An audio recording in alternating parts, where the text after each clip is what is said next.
Halo semuanya, welcome back to podcast HMPB.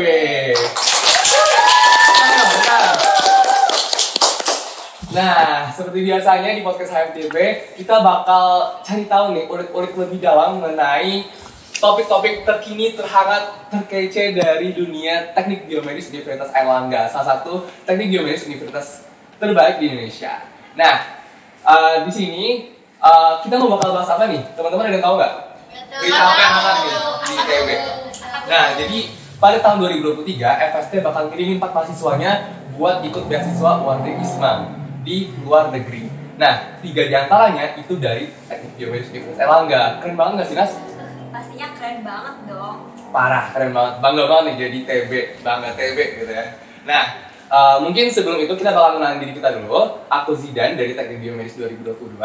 Aku Nanas dari Teknik Biomedis 2022. Nah, kita bakal memoderatori podcast dari HMTB ini sendiri yang bakal bahas tentang ISMA. Nah, nggak usah lama-lama lagi nih, kita udah sama narasumber yang akan sharing perjuangannya dalam mendapatkan ISMA. Tuh, oke. Tentunya ceritanya nanti bisa buat motivasi kita dan bekal kita untuk kedepannya gitu. Pertama-tama kita kenal dulu nih sama narasumber kita. Yang pertama ada Kak Mutia dari TB20. Say hi Kak. Halo. Halo Mutia. Yang kedua ada Kak Raka dari TB20. Halo. Dan yang terakhir ada Kak Joy dari TB20. Halo semuanya. Nah, sebelum memulai ke sesi selanjutnya, aku mau disclaimer dulu nih kalau topik yang kita bakal bahas hari ini tuh tidak mengandung sara dan gak bakal mojokin satu pihak atau pihak manapun. Nah, dengan begitu kita semua dapat mengambil pelajaran dan pengalaman yang nantinya bisa buat bekal kita di dunia perkuliahan nantinya dan sebagai terkhususnya dalam student exchange nantinya. Nah, sebelum ke sesi berikutnya juga nih, kita mau kenalan dulu dan mau cari tahu sepak terjangnya dari kakak kece kita ini. Gimana sih mereka berjuang gitu buat dapetin ISMA 2023 ini? Nah, sebelumnya aku mau tanya dulu nih Kak, tujuan ikut ISMA ini apa? Terus kemana dan tempat dan univnya tuh di mana? Lalu waktunya tuh dari kapan sampai kapan nih Kak? Bisa cerita-cerita dikit gitu. Mulai dari Kak Mutia dulu. Oke, kalau dari aku sendiri, alhamdulillah aku lolos di Maastricht University, namanya di negara Belanda. Insya Allah berangkatnya akhir Agustus sampai akhir Desember. Terus alasan kenapa aku milih Maastricht sendiri itu karena lebih ke aku pilih univnya sih, karena mereka yang ditawarin itu biasanya kayak univ lain itu nawarin course atau mata kuliah pas pendaftaran, tapi yang mereka tawarin pas pendaftaran itu program. Nah, salah satunya itu ada kayak Master Science program namanya, dan itu lebih banyak pilihan mata kuliahnya yang bisa bisa di tailor untuk diri sendiri maunya apa. Oke, mungkin dari Maastricht University ya. Nah, kalau dari kamu sendiri tahu Maastricht ini dari mana ya? Kan mungkin teman-teman ada yang mau tahu nih.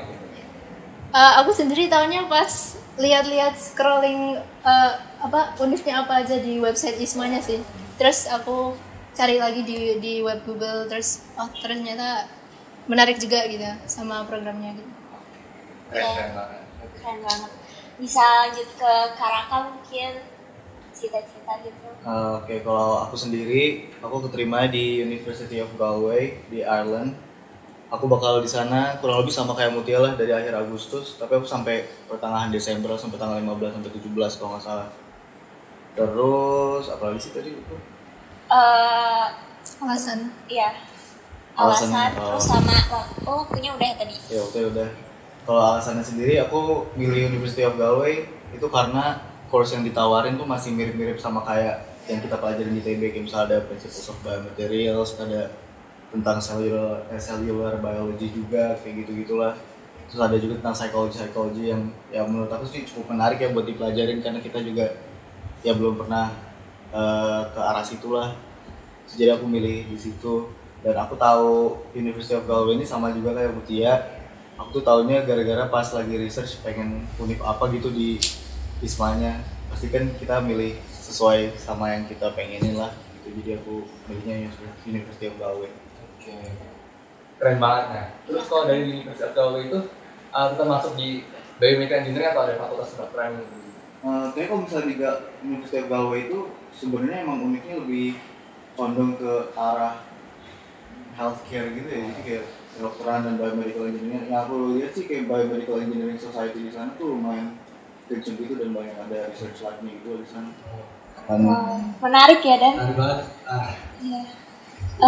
Lanjut ke Kak Joy. Ini terakhir ya, kepo banget nih. Oke, kalau aku sendiri, aku kebetulan keterimanya di Arizona State University di Amerika, tepatnya di Arizona. Terus periodenya itu pertengahan Agustus sampai pertengahan Desember. Kalau ditanya kenapa alasan milih ASU, sebenarnya mainly karena course-nya juga. Karena basically aku kan nyari course-course-nya yang berbau-bau ke entrepreneurship. Nah, kebetulan di ASU sendiri menawarkan course-course yang mirip-mirip itu, ada entrepreneurship, terus ada tentang ekonomi, global organization, semacam itu. Dan ya intinya itu sih kenapa aku milih ASU, karena course-course-nya emang aku pengen gitu, walaupun gak selinear sama TB, tapi ya aku rasa kayak ini mungkin bisa jadi satu jalan buat aku buat belajar hal baru gitu di ISMA gitu. Oke, Keren banget ya Dan ya. parah. Wah, luar biasa banget nih. Tentunya dengan latar belakang tersebut, kakak-kakak di sini tuh bisa memberikan pandangan dan semangat untuk kita semua yang di sini. Jadi kita bisa termotivasi buat ikut student exchange. Betul nggak Dan? Betul banget, khususnya di program ISMA ini. Nah, di sesi berikutnya kita udah punya beberapa pertanyaan nih dari teman-teman TB yang mau nanya lebih dalam tentang ISMA. Nah, mungkin kita bisa mulai dari Kak Joy dulu. Jadi, menurut Kak Joy nih, secara apa ya, padat, jelas, dan mudah dimengerti gitu oleh mahasiswa luar, apa sih ISMA itu? Oke, ISMA sendiri kalau kalian tahu kepanjangannya kan Indonesian International Mobility Awards. Dari namanya sendiri aja kalian udah bisa tahu bahwa kegiatan ini tuh kegiatan pertukaran pelajar gitu. Nah, kelebihannya apa sih dari program lain? Nah, ISMA ini kelebihannya dia tuh fully funded dari pemerintah yang bisa istilahnya allow kita biar merasakan satu semester, merasakan kuliah di luar negeri di perguruan-perguruan tinggi yang bagus gitu. Simpelnya kayak gitu. Oke, lanjut nih buat kamu Tia berarti ya. Kamu Tia, tips and trick Kak untuk lolos ISMA. Tips and trick. Kalau dari aku tipsnya adalah cari bantuan sebanyak-banyaknya sih. Bantuan dalam hal ini misalnya kayak resource, kayak banyak kan, kayak grup pejuang ISMA itu informasi mereka itu banyak banget. Mereka ada kenalan alumni, mereka ada yang misalnya orang yang dulunya gagal terus menceritakan pengalaman mereka pas wawancara kayak gitu. Terus selain itu kalau aku pribadi itu cari bantuannya itu karena aku punya kenalan di AGE, jadi aku bisa tanya secara personal gitu. Dan itu benar-benar dibantu sama mereka sih, benar-benar dibantu sama mereka. Kayak misalnya aku sempat ragu daftar karena suatu hal, terus mereka ngasih aku sebuah solusi gitu, Terus selain itu kalau misalnya kayak essay gitu, essay itu kalau dari kataku proofread minimal 2 orang. Dan pas itu aku proofread ke 2 kakakku karena mereka yang kenal sama aku, mereka yang paling dekat, aku percaya sama mereka. Terus dan kalau essay itu krusial karena bisa aja IP-mu tinggi, terus bahasa Inggrismu juga nilainya bagus, tapi essaymu itu yang menurutku yang paling nentuin lolos tahap pertama sih. Terus kayak dengan orang lain lihat SMU itu kayak mereka bisa nunjukin ke kamu, oh ini kurang di sini, atau oh ini kayaknya jangan bilang ini deh, kayak gitu. Kemarin aku sama kakak kayak gitu. Terus itu tadi kayak misalnya latihan wawancara sama teman, itu meskipun kemarin aku nggak sempet latihan kayak sama siapa gitu nggak, tapi aku kayak ngomong sendiri gitu di depan cermin. Ya tipe itu sih. Mungkin dari kalian ada tambahan? Kalau dari aku sih, pertama menurut aku ikut ISMA ya niatin gitulah ikut ISMA. Ini lebih ke wejangan sih jadinya. Sehat. Ya nasihat lah, pokoknya ikut ISMA ya niatin emang gitu, tapi jangan jadiin ISMA tuh kayak personality kita gitu loh.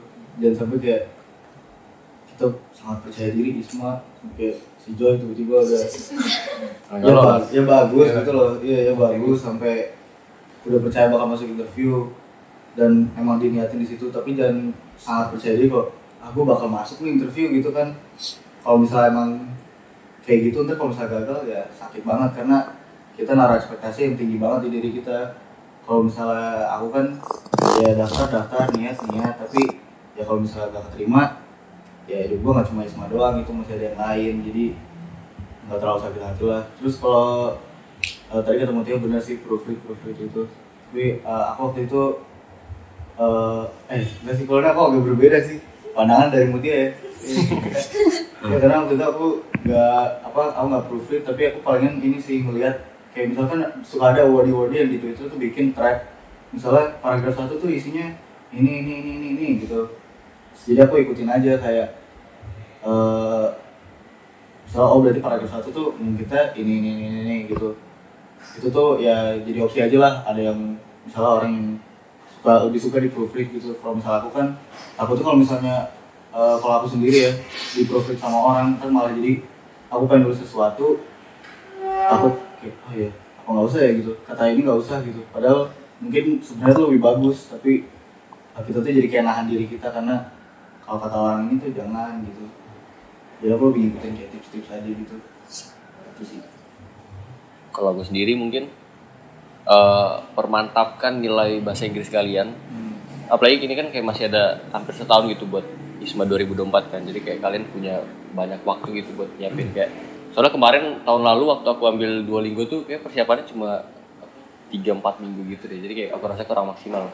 Nah, kalau teman-teman emang berniat buat ikut ISMA, latihan dari sekarang aja gitu. Mungkin bisa latihan IELTS, latihan TOEFL atau Duolingo supaya kalian bisa dapetin nilai Inggris setinggi-tingginya gitu. Karena kalau nilai Inggris kalian tinggi bakal lebih lebih mudah untuk masuk univ manapun di ISMA gitu. Karena istilahnya kalian udah kayak bisa melewati berapa ribu wardi gitu. Nah, terus selain English mungkin esai kalian bener-bener harus bisa nunjukin keunikan kalian dan gimana kalian bisa istilahnya menyelaraskan visi kalian dengan visi ISMA gitu. Kalian harus bisa istilahnya nempatin diri kalian juga sebagai ISMA. Ya kalian bayangin gitu kira-kira ISMA butuh apa sih dari kalian gitu ketika kalian keluar negeri gitu. Hal-hal apa yang kalian bisa kontribusi. Nah, kalian masukin gitu di esai kalian. Pokoknya bikin bener-bener unik lah. Nggak ada kayak esai yang benar, nggak ada esai yang salah, nggak ada esai yang bisa garansi lu masuk 100%. Tapi kayak ya lu show aja, maksudnya tunjukin aja diri lu kayak gimana, ya tunjukin uniqueness kalian kayak gimana. Sama kayak kalau di esai kalian harus perhatiin bener-bener grammar, spelling gitu-gitu. Ya banyak tools deh, kalian bisa pakai Grammarly gitu-gitu, atau kalian mungkin bisa pakai ChatGPT buat ngecek grammar kalian, ya kan? Sama minta rekomendasi, mungkin ada kata-kata yang pengen kalian ganti atau kalian bisa improve. Nah, dari situ aja sih. Oke, yang terakhir mungkin itu pesan-pesan apa buat kita semua yang pengen ikut ISMA nih Kak? Mungkin dari Karaka. Itu lagi bro. Mungkin buat teman-teman yang pengen ikut ISMA, ini sama kayak kata gue sih, mantepin di nilai Inggrisnya. Terus yang kayak tadi aku bilang, jangan jadiin ISMA sebagai tujuan akhir, tapi lebih jadi stepping stone buat tujuan akhir kita nanti apaan kayak gitu. Terus siapin lah apa yang dibutuhin dari sekarang, misalnya kayak paspor lah atau apa-apa yang lainnya, belajar bahasa Inggris. Udah sih paling itu aja. Tetap semangat. Kalau dari kamu Tia? tadi apa pesannya? Iya. Pesanku kalau kalian benar-benar pengen ini, bulatkan tekad dan jangan kehilangan tekad itu. Dari kayak persiapannya tuh banyak banget. Dan ternyata setelah kalian lolos itu bakal lebih banyak lagi persiapannya yang harus kalian siapin. Jadi kalau misalnya kalian lengah sedikit pun itu bisa aja keteteran dan itu bisa berpengaruh ke teman-teman sesama awardee kalian juga gitu. Terus ini pesannya temanku yang tahun lalu awardee ke aku sebelum pengumuman itu, pokoknya give your all selama menjalani program ini gitu, karena itu yang diharapkan dari orang-orang yang memberikan beasiswa ini. Dan pokoknya ya give your all gitu. Kalau dari aku mungkin pesan aku sama kayak slogannya Isma, kalau kalian tahu, be bold to go abroad. Ya artinya berani aja lah. Kalau mau daftar ya berani aja, coba daftar.